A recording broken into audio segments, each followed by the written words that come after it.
Bonjour, chers amis. Cette année, si on a choisi de vous présenter, de vous parler de Jésus comme étant le seul ou l'unique, c'est que nous voulons faire ressortir des Saintes Écritures son mandat ou encore son ministère face aux hommes. C'est lui, justement, que Dieu nous a envoyé pour se révéler et pour nous réconcilier avec lui. Dans les Écritures, bien sûr, le Seigneur Jésus nous est présenté comme étant le seul Sauveur, le seul médiateur, le seul Seigneur, le seul moyen de salut, celui qui peut nous donner l'assurance de la vie éternelle, celui qui peut nous pardonner. Et en fait, aujourd'hui, nos textes sont toujours tirés de la parole de Dieu. Parce que justement, c'est la parole de Dieu qui nous donne cette assurance ou nous le présente comme tel. Aujourd'hui, les gens nous posent souvent cette question, qui dit vrai? Hein? Où trouver la vérité? Bien justement, Dieu nous a laissé sa parole. On entend une autre expression qui est assez courante, les bons papiers font les bons amis. Et pourquoi? Parce que les gens ne sont pas toujours fiables. C'est un peu comme les religions, quoi. Les religions, aujourd'hui, changent avec le temps. C'est un peu comme la politique. Alors, comme vous le savez très bien, que deux choses ont changé ces derniers temps. Mais la parole de Dieu ne change pas. C'est le Seigneur qui avait dit, le ciel et la terre vont passer, mais ma parole, ça ne passera jamais. Alors, on peut vraiment se fier, et le but de la parole de Dieu, bien, c'est de nous révéler le Seigneur Jésus. Et puis, j'aimerais vous inviter à une lecture de la parole de Dieu qui se trouve dans la première épître de Jean, c'est le chapitre 5, et puis c'est le verset 9, qui dit ceci. « Si nous recevons le témoignage des hommes, mais le témoignage de Dieu est encore plus grand, car le témoignage de Dieu consiste en ce qu'il a rendu témoignage à son Fils. Celui qui croit au Fils de Dieu a ce témoignage en lui-même. Celui qui ne croit pas Dieu le fait menteur parce qu'il ne croit pas au témoignage que Dieu a rendu à son Fils. Et voici ce témoignage, c'est que Dieu nous a donné la vie éternelle et que cette vie est dans son Fils. Celui qui a le Fils a la vie. Celui qui n'a pas le Fils de Dieu n'a pas la vie. » Eh bien, en effet, oui, le témoignage de Dieu est beaucoup plus puissant, beaucoup plus rassurant que le témoignage des hommes. Et justement, le témoignage de Dieu, c'est de nous révéler, de nous faire connaître qui est le Fils de Dieu, son Fils, Jésus. On peut vraiment dire que Dieu a tout dit dans la personne du Seigneur Jésus.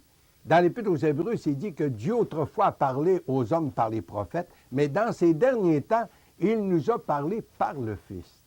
Alors c'est lui, Jésus, lorsqu'il est venu, il se présente à nous comme étant le guide sûr, le guide par excellence, celui qui est fiable. Et puis aujourd'hui, comme on a besoin de quelqu'un, un guide qui est fiable, parce que c'est le salut de notre âme qui est en cause.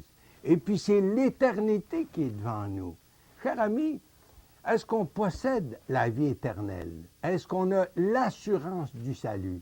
Parce que c'est ça qui compte. C'est la question la plus importante. Êtes-vous sauvé? Avez-vous l'assurance qu'une fois que vous quittez cette vie, parce que tôt ou tard, on va tous quitter, avez-vous l'assurance qu'une fois que vous allez quitter cette vie, si vous en allez pour être auprès du Seigneur, vous pouvez savoir, vous pouvez même le savoir. Et le Seigneur, dans sa parole, c'est lui qui, justement, peut nous guider puis nous donner cette assurance. Parce que la marche du croyant, c'est une marche de foi.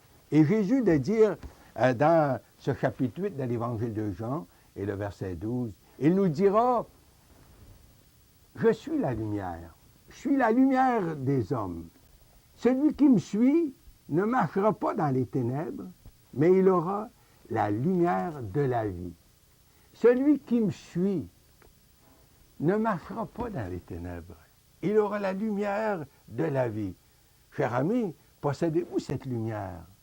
Savez-vous où vous allez? Êtes-vous vraiment en marche avec le Seigneur, le Seigneur Jésus? Pouvez-vous dire qu'un temps dans votre vie, vous avez passé des ténèbres à la lumière? Parce que c'est ça la conversion, c'est ça la nouvelle naissance. C'est ce que ça veut dire que d'être sauvé, c'est de passer des ténèbres à la lumière. Et c'est pour ça que le Seigneur est venu. Il est venu pour qu'on soit dans la lumière. Mais la vie chrétienne, c'est pas tout simplement de pratiquer une religion quelconque, mais c'est de marcher, c'est de suivre la personne du Seigneur Jésus. C'est lui qui dit, en fait, en Jean chapitre 14 et le verset 6, que Jean-Pierre nous a cité la semaine passée, « Je suis le chemin ». Qu'est-ce que ça veut dire? C'est celui qui guide et qui dirige.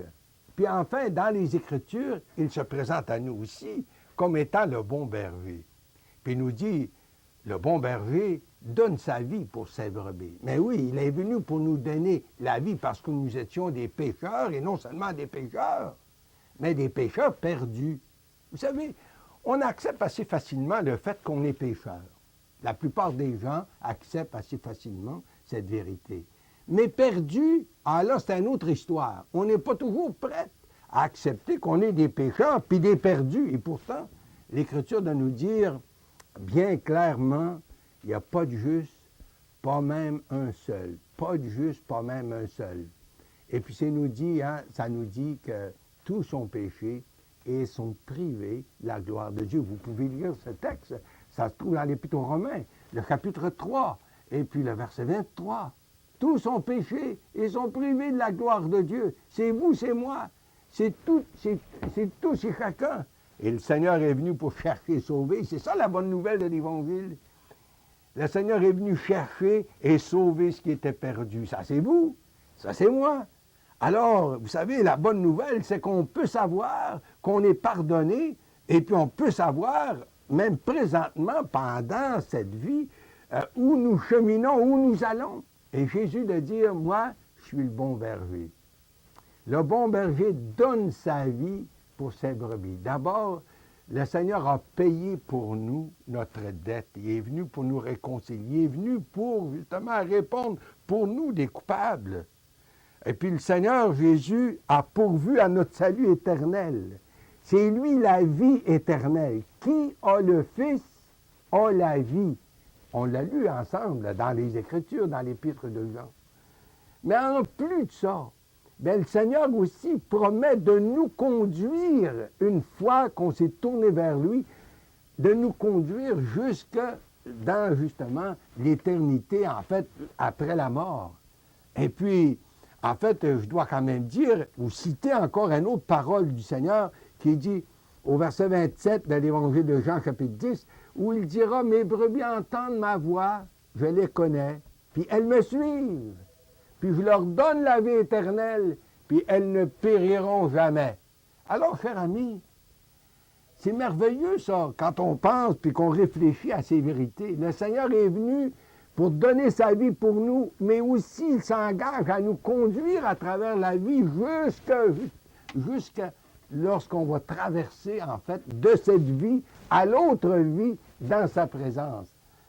Chers amis, est-ce que vous avez d'abord fait cette expérience, cette rencontre avec le Seigneur?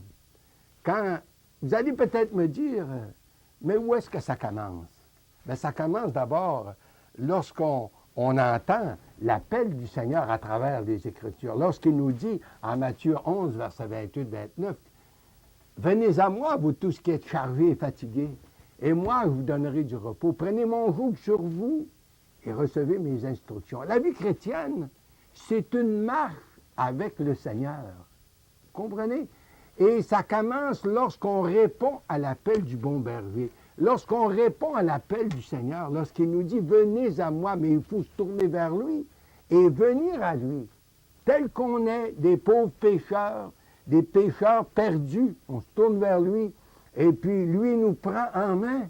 Et puis là, on se confie à lui et puis là, on s'engage à marcher dans cette obéissance avec le Christ. Et puis là, il nous dira, comme je l'ai cité, « Mes brebis entendent ma voix, je les connais.